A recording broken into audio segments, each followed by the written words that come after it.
Donald Trump meeting with Bayer CEO Werner Baumann to discuss takeover possibilities of Monsanto. Our own Charlie Gasparino has all the breaking details. As you know, we broke the story back in September that Bayer and Monsanto were teaming up, that Bayer was going to take over Monsanto, a $66 billion deal. Yeah. We also broke that it needed to pass regulatory muster. Okay, back then it was the Obama administration, maybe a Hillary Clinton administration, and possibly Donald Trump. As you know, a more business-friendly administration, sure. The Trump administration's in there, and what sources tell the Fox Business Network that Werner Baumann, the CEO of Bayer, and Hugh Grant, that's his name, the CEO of Monsanto. Don't laugh, Hugh Grant. Okay. You know, it's not the actor. It's not the, okay. It's not the actor. The CEO of Hugh did just get done meeting with Donald Trump to press their case about why the U.S. Justice Department is going to be the Justice Department Antitrust Division that will probably be led by Jeff Sessions, why they should approve the deal. It's going to need EU approval. It's going to need U.S.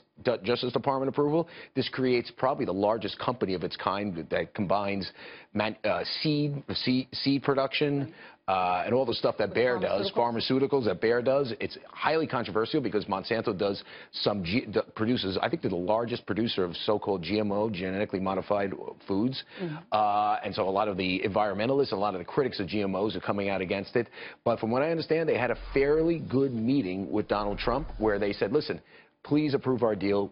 This deal will produce jobs so do you think, let me just get this out. Will produce jobs in the U.S., which is kind of the theme that he's had with corporate. And that's where I was going to go with this. In other words, he's going to say potentially, okay, yeah, I'm going to look at this. I'll be more favorable to this, provided you can tell me that this is actually going to do something for us. It's going to do something for American workers, and that we're adding to job creation. And that's what they did. They went in there, from what I understand, with their chief banker, Michael Kramer from Ducera Partners.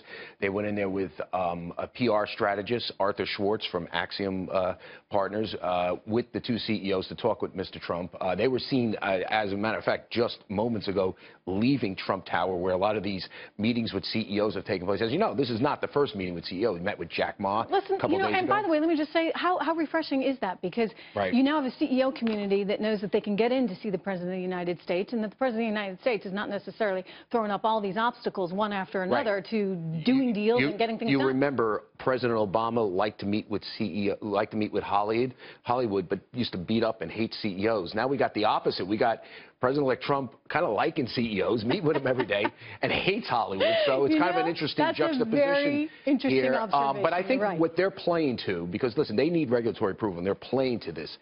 Trump is touting, and it's a good thing. When he sees corporate chieftains, when he talks about deals, he wants to hear, will you keep jobs in the U.S.? Will it create jobs in the U.S.?